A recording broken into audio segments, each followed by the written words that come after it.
Bienvenidos a nuestra plataforma Aldamir. Hoy vamos a iniciar el tercer capítulo de esta sección Nuestra Historia. Vamos a hablar de un periodo muy importante para la historia de Palestina.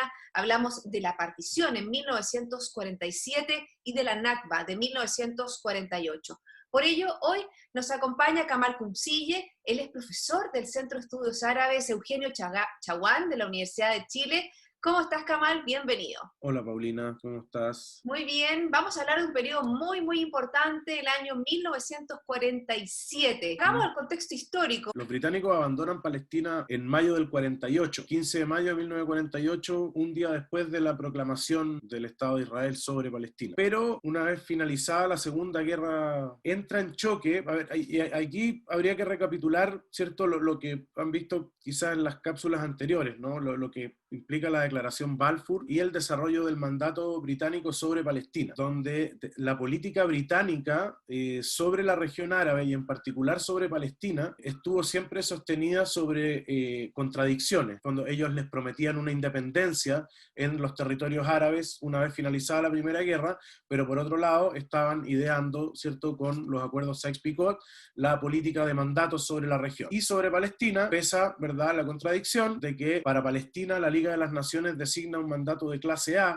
eran mandatos de los que se consideraban países más maduros políticamente, y en el fondo lo que significaba que una vez concluidos los mandatos debía fundarse un Estado independiente en cada uno de esos mandatos clase A, como el caso de Siria, Líbano, Jordania, etc. Y la excepción de eso fue Palestina, precisamente porque la contradicción de promesas sobre la que se sostiene el mandato británico es de, por un lado, conducir a Palestina hacia, digamos, una independencia con su población árabe, como sería el caso del resto de los mandatos, pero por otro lado se tenía conocimiento, ¿cierto?, de este otro asunto que ya revisaron en esta sección, ¿no?, que es la Declaración Balfour, que es la promesa a el movimiento sionista para, digamos, la concreción de un hogar nacional, un Estado, ¿verdad?, para los judíos en la tierra de Palestina. Desde 1938-39 el gobierno británico comienza a aplicar medidas que intentan un poco restringir la inmigración judía europea a Palestina. Y hacia 1945, y entre el 45 y 47, como te digo, este problema estalla con una mayor intensidad, porque obviamente lo que había concluido recién, ¿cierto?, también en 1945 en Europa, durante la guerra, había sido un intento de exterminio de la población judía europea, ¿cierto?, por parte del nazismo, ¿cierto?, y su intento de ocupación de Europa, y por lo que fue la guerra, ¿no? Kamal, y ahí es cuando el año Sí. 47, perdona, y es cuando el año 47 empieza, ¿no es cierto?, en esta Sociedad de las Naciones, se forma una comisión ad hoc, ¿no es cierto?, para estudiar esta situación. Cuéntanos un poco de eso. Claro,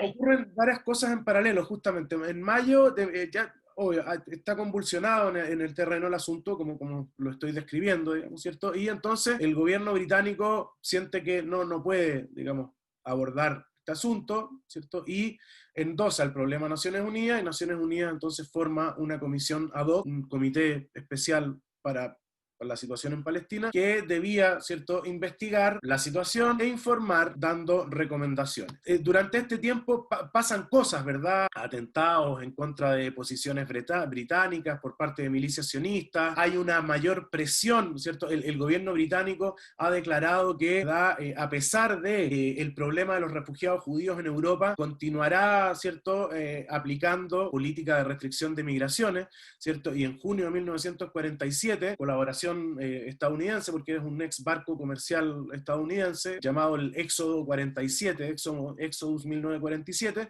es un barco que transporta más de 4.000 refugiados judíos de Europa hacia Palestina desde Francia, ¿verdad? Y este barco es intervenido por las autoridades británicas y son llevados al puerto de Haifa, donde los esperaban barcos para devolver, donde a estos refugiados, a estos más de 4.000 refugiados judíos de Europa, los esperaban, ¿cierto?, otros barcos para devolverlos a Europa. Esto obviamente generó una situación también en la opinión pública mundial, digamos, de favor hacia el sionismo, ¿no? Hay muchos que dicen que esto fue como el gran espaldarazo, digamos, publicitario para la opinión pública mundial, digamos, en favor del proyecto sionista, porque imagínate, está terminando la guerra, ¿cierto? Lo que recorría el mundo eran las imágenes, digamos, lo que había ocurrido durante la Segunda Guerra, de los campos de concentración, los campos de exterminio, ¿cierto? Y resulta que a los refugiados sobrevivientes remanentes de esta política de exterminio, el gobierno británico se supone que les está negando la entrada a Palestina, y eso obviamente permea también de sensibilidad a la comisión que está investigando el problema, la situación de Palestina, y la hace a veces tener otras consideraciones que no son las propias del terreno, como la mayoría de población palestina, ¿verdad? Más de 2/3, más del 90% de la tenencia, la posesión de la tierra, ¿no? Y así las recomendaciones, en realidad, a las que llega el informe, ¿cierto? O sea, la comisión, ¿cierto? Que produce dos informes, ¿no? Uno mayoritario y uno minoritario, que lo avalan 3 países de la comisión nomás. La comisión tiene 25 miembros. Y el informe mayoritario, ¿qué es lo que recomienda? La partición del territorio de la Palestina histórica, del territorio mandatado para el gobierno británico de Palestina, en 2 estados. Esa es la famosa resolución 181. Kamal. Esa es la que se va a votar el 29 de noviembre de 1947 como resolución 181, que es una resolución, en todo caso, siempre hay que recordar, una resolución que vota la Asamblea General, por lo tanto siempre estamos hablando, cuando hablamos tanto de las conclusiones del Comité Especial como de la resolución de partición, estamos hablando de recomendaciones. Esta estructura de Naciones Unidas, que es naciente en ese tiempo, ¿verdad? ¿Quién era, verdad? Que es la que permanece hasta el día de hoy de Naciones Unidas. Naciones Unidas tiene una estructura que no es democrática, tiene una estructura oligárquica, donde hay una minoría que son los vencedores de la Segunda Guerra Mundial y los que integran el Consejo de Seguridad de manera permanente, que son quienes tienen la facultad de emitir resoluciones que son vinculantes para los países miembros, es decir, obligatorias, y tienen también poder de veto. Mientras que las resoluciones que emite la Asamblea de Seguridad, la Asamblea General, son recomendaciones. Por lo tanto, cuando luego, ¿cierto?, tanto los estados árabes como el Alto Comité Árabe de Palestina rechazan la partición, ¿cierto?, ellos no incurren en una ilegalidad desde el punto de vista del derecho internacional, simplemente están rechazando una recomendación que no les parece sobre las tierras palestinas, ¿no? Entonces, ahora, para detallar un poco, solamente, pues, bien someramente, en qué consiste un poco la partición, ¿cierto? Como decía, generar un Estado árabe, un Estado judío, ¿cierto?, donde estos 2 estados tendrían que tener una unión económica, y el territorio asignado para cada uno de estos estados excluye al área de Jerusalén, que tendría un estatus de, como se llama en derecho internacional, corpus separatum, es decir, como de régimen internacional, digamos, que no pertenece a ninguno de los 2 estados. Ahora, claro, el problema es que para el Estado judío se recomienda asignar un área mayor de territorio en circunstancias que constituyen 1/3 o menos de la población. ¿Y por qué se produce Pero eso, Kamal? ¿Por qué se produce? Porque justamente se pensaba que tenían que recibir más refugiados de Europa. Por eso te relataba esta situación del Éxodo 47, porque en el fondo eso permea mucho, ¿verdad? Además de los lobbies de las potencias importantes, ¿no? Estados Unidos está haciendo, digamos, en ese tiempo, en ese momento ya el presidente Harry Truman es alguien que tiene conciencia de la importancia del lobby sionista en Estados Unidos, por lo tanto, digamos, ante eso empieza a interceder incluso ya desde el 45, intenta que, digamos, la política británica no recule respecto de lo que había sido la promesa de Balfour, ¿no? Si uno se fija en el mapa de la partición, los territorios que son asignados para el Estado judío están, digamos, la mayoría de los acuíferos que abastecen los territorios de Palestina, ¿cierto? Y los principales puertos. También se les daba un acceso exclusivo en el sur, desde el Negev por el desierto del Negev, digamos, como se llama en árabe, ¿cierto? Al Mar Rojo, ¿verdad? Que tiene bastante importancia económica. Y los puertos principales de salida al Mediterráneo, de Haifa, Akka, Jaffa también. Entonces, digamos, algo que siempre estuvo en consideración del diseño de la política, digamos, sionista y de sus aliados en el diseño territorial de Palestina, digamos, fue estratégicamente la apropiación de los recursos naturales de importancia económica para el proyecto sionista. Kamal, y ahora hablamos un poco cómo se produce este proceso de votación. Tú dices que como es una resolución de la Asamblea General, es una recomendación, pero ¿cómo se produce este proceso de votación? La Asamblea General ya había sesionado y se cita una sesión especial para esto, ¿no? Una segunda sesión en donde también se van a ir trabajando los votos, ¿no? Al día 25 momento, ¿verdad? Desde el 25 de noviembre, más o menos el 29, hay todo un nuevo movimiento diplomático justamente que asegurar justamente los votos mayoritarios para la sesión, digamos, de votación de la partición. Aquí, bueno, uno de los votos que estaba considerado, digamos, dentro de los que serían favorables es el de Chile, digamos, movimiento de última hora, ¿verdad? Chile cambia su voto y se abstiene, formando parte dentro de los 3 países, son 33 los países que votan a favor. La composición de Naciones Unidas en ese tiempo es bastante diferente, ¿no? Porque, digamos, la componen muchos menos estados de los que la componen al día de hoy. Entonces, bueno, la votación se constituye por 33 votos a favor, son 13 abstenciones y hubo una ausencia también. ¿Por qué Chile cambia, Kamal? ¿Por qué Chile Chile cambia? cambia, mira, hay varias cosas respecto de la votación de Chile que siempre se han manejado como tesis, ¿no? Hay algo que es bastante sorprendente, de hecho, el cambio, porque si pensamos quién estaba de presidente en ese momento, que era Gabriel González Videla, que él, digamos, era declaradamente pro-sionista, ¿no? Había presidido en algún momento un comité internacional que se llamaba Comité Pro-Palestina Hebrea, y él lo había presidido, digamos, en algún momento, por lo tanto, digamos, que este comité pro-Palestina Hebrea justamente es una de las instancias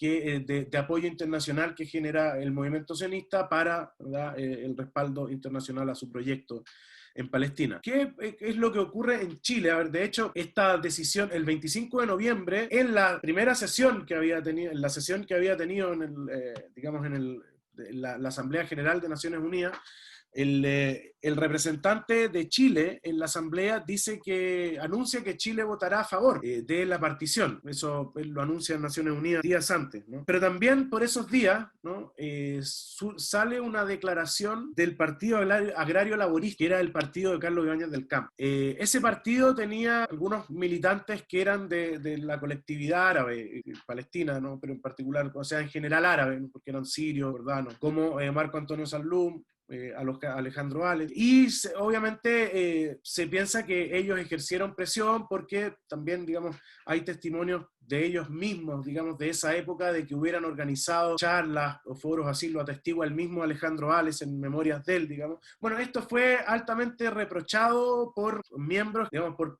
políticos chilenos que formaban parte, afamados políticos e intelectuales, algunos, ¿no?, como Pablo Neruda, en un discurso en el Senado, ¿verdad?, critica y le reprocha a Gabriel González Videla el haber dificultado, en el fondo, que se realizara el proyecto judío en Palestina, ¿verdad? Había cuenta de que él incluso había sido presidente del Comité Internacional Pro-Palestina Hebrea, por lo tanto que era una decisión cobarde que mostraba, digamos, su falta de valentía y de convicción, etc. En Tamal también hubo delegaciones chilenas que fueron a Naciones Unidas un poco defendiendo al pueblo palestino. Mira, eso es muy importante, Paulina, porque eso habla de la conexión histórica que ha tenido, digamos, la comunidad palestina de Chile con los problemas de su tierra de origen. Y ese es el caso de, bueno, de don Nicolás Yarur, que era el presidente del Club Palestino en ese momento, y también de una institución política de la colectividad, que es el Comité Central Árabe, y él es invitado ya desde antes, ¿verdad?, a integrar el Alto Comité Árabe de Palestina, ¿cierto?,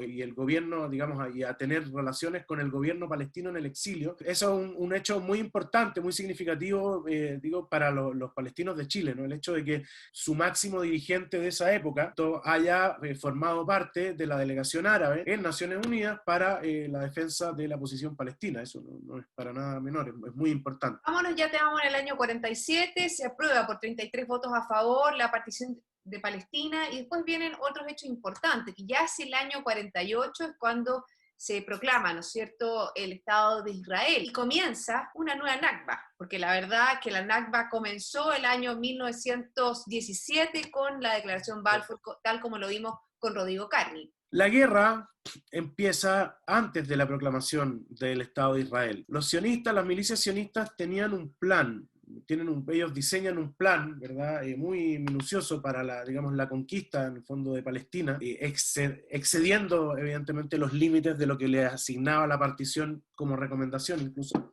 que es el famoso Plan Dale, que consiste, ¿verdad?, en un estudio de cómo es la composición social, digamos, y muy detalladamente de cómo se organiza la resistencia política, digamos, de la vida social, política y cultural, una gran cantidad de aldeas palestinas y de pueblos palestinos, ¿cierto?, que van a comenzar a ser atacados por las milicias sionistas desde abril de 1948. Una de las masacres que se considera como inaugurales, de hecho, de este proceso que es la Nakba, en el fondo, es la de Deir Yassin, que tiene lugar el 9 de abril de 1948. ¿No? Eso a veces los sionistas dicen, no, proclamamos la independencia y nos hicieron la guerra, ¿no? Eso no es así. Ellos comenzaron a exterminar al pueblo palestino sin que estuviera resuelto el problema de la partición, porque el Comité Árabe, ¿cierto?, y los países árabes en general rechazaron el informe que recomienda la partición de Palestina. Nunca hay un decreto, una obligación, una resolución vinculante de establecer un Estado judío en Palestina por parte de Naciones Unidas. Eso no existe. Terminando un poco este periodo del 48, cerrando un poco esta sección de nuestra historia, ¿cuáles son las principales consecuencias y lo que viene más adelante? Acá en 1948, como yo te decía, además del exterminio, ¿cierto?, también hay una cosa que es muy terrible también, ¿no?, que la desposesión, no solo el exterminio de la población, sino que todo el saqueo de todas las propiedades. Estamos hablando de un pueblo que habita milenariamente una tierra, por lo tanto, digamos, tú comprenderás que cuando se saquean, digamos, por ejemplo, bibliotecas de familias que tienen arraigo en Palestina por un milenio, se están saqueando, digamos, libros y manuscritos que datan del siglo XIII, del siglo XII, ¿verdad? Unas cosas de un valor inmenso, además de, bueno, piezas de arte en general, de todo, y todo lo que forma parte de las bibliotecas, la indumentaria de las casas,